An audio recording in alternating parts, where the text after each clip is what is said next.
Pour ne rien manquer, abonnez-vous maintenant. Est-ce que Donald Trump peut terminer derrière les barreaux? C'est la question qu'on se pose et on accueille deux invités.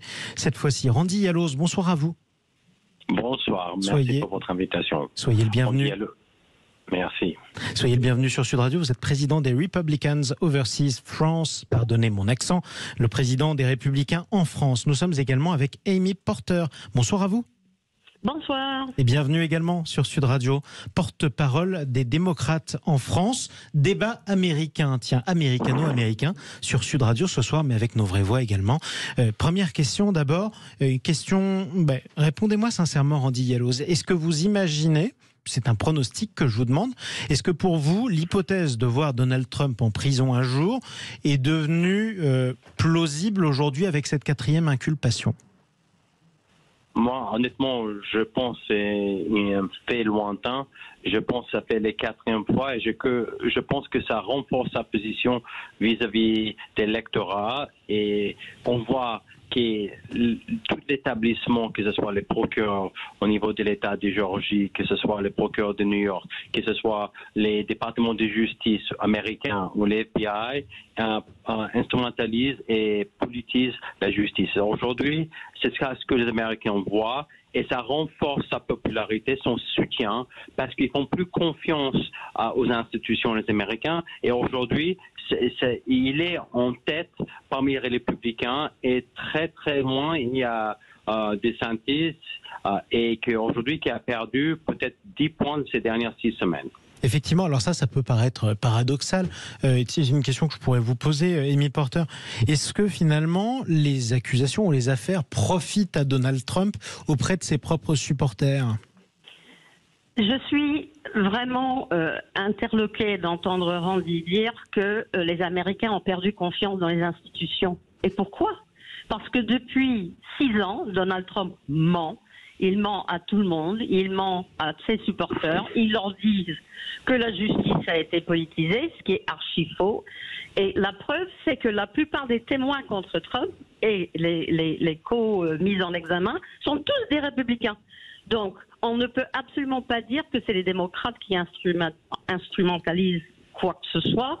Je dirais plutôt que cette 4e mise en examen décrit un schéma répété d'activités criminelles de la part de Donald Trump et la justice est en train de le rattraper tout simplement. Alors quand on vous entend, on est en France, un pays qui aime plutôt bien les Américains en général, en tout cas avec une certaine forme de fascination, on a l'impression que le pays est complètement coupé en deux et que finalement, presque plus que la France, on a du mal à se parler, on parle même plus le même langage. Est-ce que vous confirmez que la division n'a jamais été aussi profonde, Randy Yalos ?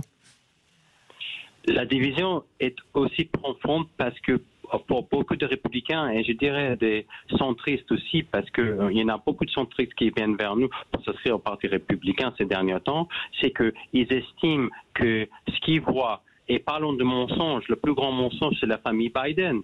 Aujourd'hui, on voit une enquête au sein du Congrès qui demande le mensonge, la corruption à haute vol.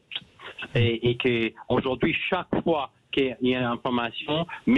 Biden a menti sur ses relations avec M. Archer, la société de son fils. Il a menti sur les relations. Il a menti sur l'argent qui était reçu par sa famille. Il a menti à plusieurs reprises. Il y a plus que 20 millions de dollars qui ont été reçus par la famille Biden. Et Mme Porter, parle de mensonge, il vit dans un mensonge. Alors, chaque personne à la une personne à la fois. Je vous ai pas dérangé. Randy Yalos, allez-y. On va essayer de tenir. On va essayer de tenir un débat. Quelques mots, Randy Yalos, et ensuite la parole à Amy Porter. Voilà. C'est une objection recevable, ceci dit, qu'elle fait. Oui, la question est dire que les Américains font plus confiance.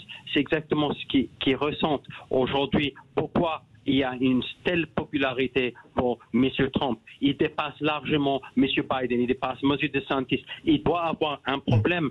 C'est face aux démocrates, il y a cet aveuglement et il instrumentalise la justice. Et aussi, il y a les médias qui est aussi partiel et est biaisé par rapport à aussi les traitements de ces dossiers parce qu'on entend très peu. Il y a 2 semaines, quand il y avait les 3 inculpations, il y avait 350 minutes sur les grands médias sur M. Trump et 0 sur M. Biden. Il faut aussi dire, Madame le procureur Elias, qui a été nommé pour dire dans ces élections, je veux mettre M. Trump derrière le barreau. C'est ça, c'était son slogan pour être élu procureur de la République en Géorgie, celle qui mène l'enquête. Elle a fait en sorte de faire entraîner cette enquête pendant 2 ans et demi pour interférer dans les élections à venir. Elle aurait pu déjà faire avancer les dossiers. C'était sur cette base-là. Aujourd'hui, vous allez me dire que le procureur a une impartialité. C'est tellement un conflit d'intérêts et les Américains voient à travers cela. Et je laisse Mme Porter répondre parce que c'est Bien tellement sûr. clair, elle peut dire ce qu'elle souhaiterait. Bon. Amy Porter. Écoutez, ça m'amuse vraiment d'entendre tous les républicains dire ce n'est pas la faute de Trump. Trump n'a rien fait. C'est la faute des médias, c'est la faute des démocrates. Il a 4 mises en examen avec 91 chefs d'accusation au total. Il a déjà été condamné pour viol, je vous rappelle, dans l'État de New York. Mais tout le monde le défend. D'ailleurs, Randy n'a pas dit Trump est innocent parce qu'ils savent très bien que c'est pas défendable ce qu'il a fait. Alors qu'est-ce qu'ils font? Ils accusent les autres. Ils font miroiter des choses. Regardez par ici, je vous distrais.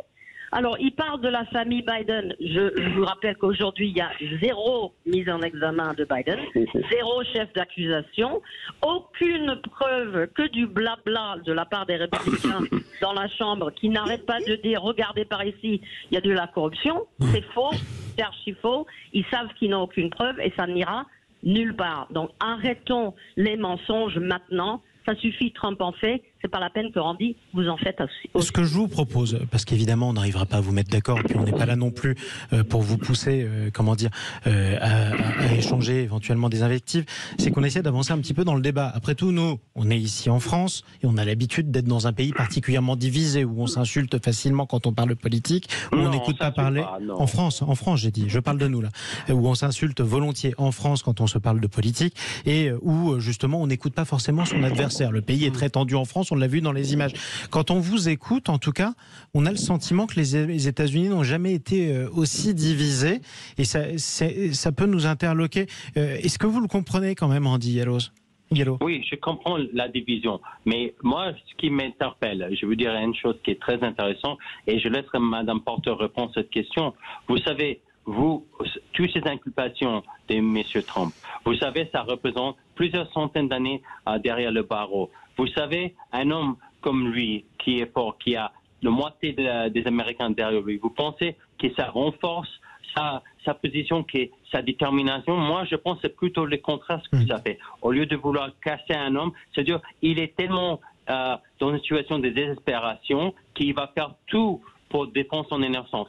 Donc, je pense à l'effet qui fédère les Américains derrière lui et l'effet contraire de ce qui montre les sondages. Et c'est ça ce qui est étonnant, que Mme Porter ne répond pas à cette question. Pourquoi autant d'Américains et même des centristes qui dépassent largement, il a chuté M. Biden dans les sondages. Alors, ça s'explique comment? Ça s'explique parce que les gens ne font plus confiance à l'administration Biden et ils comprennent bien ce qui se passe. Bon, en tout cas, malgré tout, ces sondages, ça c'est objectif pour l'instant, ils semblent plutôt favorables à Donald Trump à ce stade, Amy Porter? Non, pas du tout. Alors, déjà, il n'y a pas la moitié du pays avec Trump. Il y a 30% des républicains qui sont des supporters de Trump et il y a 70% des républicains qui cherchent désespérément un autre candidat et aujourd'hui, il n'y en a pas un qui sort du lot.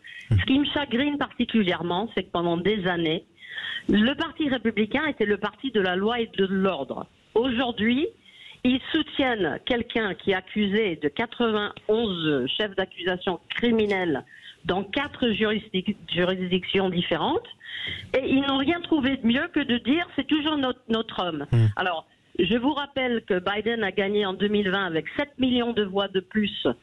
Il va gagner avec 15 millions de voix de plus en 2024. Il n'y a aucune chance que Trump passe à l'élection générale et tous les républicains le savent. Et on verra le pronostic s'il se réalise. Sans m'étouffer, pardonnez-moi. Donc je voudrais donner la parole à nos vraies voix qui nous écoutent. Tiens, une députée française qui est avec nous, Fanta Berete. Finalement, vous voyez, les débats sont plutôt sereins en France. Bah ouais, c'est ouais, c'est vrai. Bon, moi là-dessus, je n'ai pas de commentaire spécial à faire. On n'a pas les mêmes références, on n'a pas le même type de bataille non plus. Hein. C'est pas les mêmes critères. On n'a pas ces avocats stars, voilà, qui montent les uns les autres, les uns contre les autres. Pardon. On a quelques avocats stars en France, y compris au gouvernement. Hein. Oui, tout à fait, mais on n'en a pas toute une collection comme c'est le cas en tout cas aux États-Unis. Moi, la question que je me suis posée, il y a deux questions. La première, c'est de savoir si finalement, en fait, Donald Trump était condamné. Est-ce qu'il pouvait être, en tout cas, s'il devait se rendre en prison, est-ce qu'il pouvait être élu Est-ce qu'on a le droit de voter aux États-Unis pour quelqu'un éventuellement en fait, j'ai vu que c'était oui. Et il y a déjà eu un précédent. Donc c'était en 1921. Donc c'était un syndicaliste, plutôt socialiste en fait, donc qui avait fait un score anecdotique, mais ça c'est possible. Et la deuxième chose, c'est une question peut-être pour nos deux invités, c'est que j'ai lu il y a quelques jours que Michelle Obama pourrait éventuellement se lancer dans la course. Alors c'est vrai qu'ici en France on n'a pas l'habitude que les femmes de nos présidents partent dans la course. On avait déjà eu le cas avec Hillary Clinton. Donc en fait, est-ce que c'est une rumeur? Est-ce que c'est quelque chose qui prend de l'ampleur ou pas? Parce que là, ça pourrait changer la donne. On va commencer déjà avec Randy Yellows. Imaginons, alors je sais bien que vous ne le souhaitez pas, imaginons que Donald Trump finisse derrière les barreaux. Est-ce que vous voteriez quand même pour lui? Est-ce que vous pourriez voter pour lui, même s'il était emprisonné? Moi, je pense qu'il y a deux questions qui se posent devant les Américains. Un, il ne s'agit pas de parler s'il est derrière le barreau. Aujourd'hui, il y a la présomption d'innocence.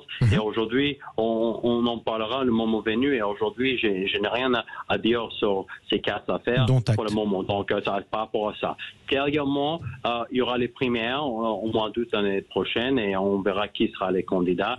Donc, il y a plusieurs candidats. Si quelqu'un se présente. Donc, pour le moment, je pense que c'est prématuré. Et en tout cas, les questions se posent. Pourquoi est l'opportunité de poursuivre et d'inculper M. Trump à ce moment, à peine 12 mois avant les primaires? Ça, c'est aussi une question d'opportunité politique pour interférer dans le déroulement des élections. Parce qu'ils avaient 2 ans et demi, tous ces procureurs, à lancer leurs enquêtes depuis 2020. Et ils ont attendu presque 3 ans pour lancer toutes ces procédures, juste pour une raison, pour bloquer M. Trump. S'il y avait des preuves suffisantes, pourquoi ils n'ont pas lancé ces procédures plus tôt? Toutes ces affaires se dévoilent tout d'un coup, en 3 mois, 4 mois, il est inculpé pour 4 affaires. Vous ne pensez pas que c'est opportunistique? Pour moi, ça se montre tout. Les Américains voient à travers cette voile. Les Américains ne sont pas... ils comprennent bien les intentions des démocrates et aussi de l'administration à Washington.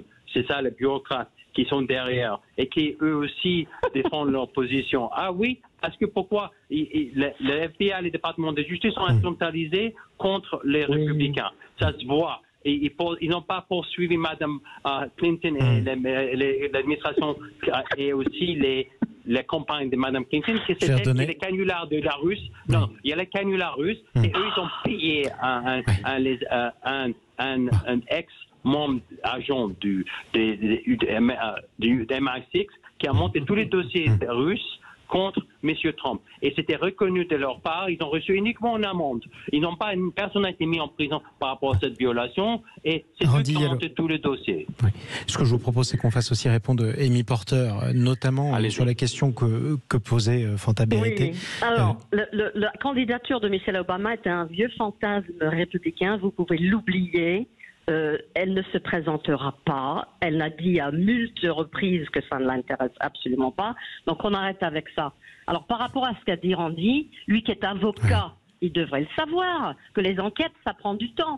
Là, on a 19 personnes inculpées. Vous pensez qu'en 6 mois, elle aurait pu boucler son dossier? Vous auriez dit, mais non, elle a bâclé son dossier. Il fallait attendre. Donc évidemment, ça a mis 2 ans pour pouvoir faire la mise en examen. Donc encore une fois, des arguments de mauvaise foi totale. Alors, pourquoi l'administration Trump et le département de justice Trump n'a pas inculpé Hillary Clinton? parce qu'elle n'avait commis aucun crime, tout simplement. Donc qu'on arrête avec ces vieux fantasmes. À chaque fois, ils sortent les vieux dossiers du placard qui ont été mis au placard, justement, il y a des années de ça. Encore une fois, je vois qu'il ne soutient pas Trump, il ne dit pas que Trump est innocent parce qu'il sait que ce n'est pas le cas. Et il accuse tout le monde, d'autres, d'être responsable de ce qui lui arrive. Monsieur Trump va être jugé pour ses actions, pour ce qu'il a fait, pas pour ce qu'il a dit d'ailleurs, je précise, pour ce qu'il a fait, ce qu'il a essayé d'encourager d'autres à faire, c'est-à-dire renverser les résultats d'une élection. En tout cas, pour l'État de la Géorgie, ce qui concerne en tout cas notamment les résultats dans l'État de Géorgie, puisque c'est la raison de son inculpation de ce jour. Question pour vous de Philippe Bouriaki, qui est avec nous. Bien plus qu'une question, j'ai envie de dire qu'effectivement, je rejoins la dernière analyse. Les procureurs aux États-Unis, lorsqu'ils montent un dossier, ils doivent le monter à charge et à décharge. D'accord ? Et donc ça, forcément, ça demande du temps. Le temps de la justice n'est pas le même temps que médiatique. Et donc, quand ça arrive, vous avez l'argument facile de dire « au complot, on m'en veut, on veut m'empêcher ». Et le problème, c'est que ça fonctionne. Parce que le temps vient en intersection avec les révélations et les enquêtes. Et donc, ça donne un sentiment, ça renforce, sans vouloir préjuger et sans vouloir mêler la politique américaine. Le timing, oui. Le timing est malheureux, quoi. Le timing est malheureux, mais c'est le timing de la justice.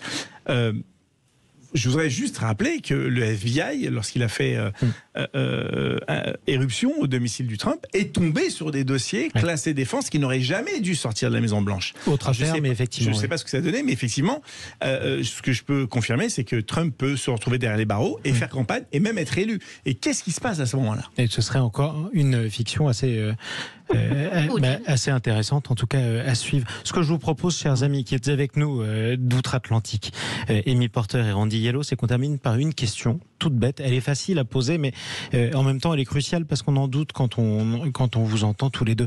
Imaginons que soit Donald Trump, quelles que soient les circonstances, soit Joe Biden, soit chacun réélu, l'un ou l'autre, la prochaine fois. Est-ce qu'ils seront reconnus par ceux des Américains qui auront voté contre eux? Randy Yellow. Pour moi, j'estime que pour les Américains, il y aura une élection, il y aura un président, après on verra les résultats. Et en Amérique, on souhaite que les élections soient justes et ordonnées. Et c'est tout. On ne souhaite pas des difficultés comme on a eu en 2020, quand on a eu les difficultés encore, on a 22 États qui n'ont pas de droit, ils ne demandent pas les cartes d'identité, et encore, on aura des démocrates qui vont justifier, pas tous les Américains n'ont pas des cartes d'identité, mais ils ont tous une carte d'identité pour aller dans un bar ou dans une boîte de nuit, mais ils n'ont pas une carte d'identité pour se présenter. Alors, je vous repose ma question de manière plus précise, et je poserai la question symétrique à Amy Porter. Si jamais Joe Biden est réélu, est-ce que vous le reconnaîtrez comme votre président? Randy Yellow.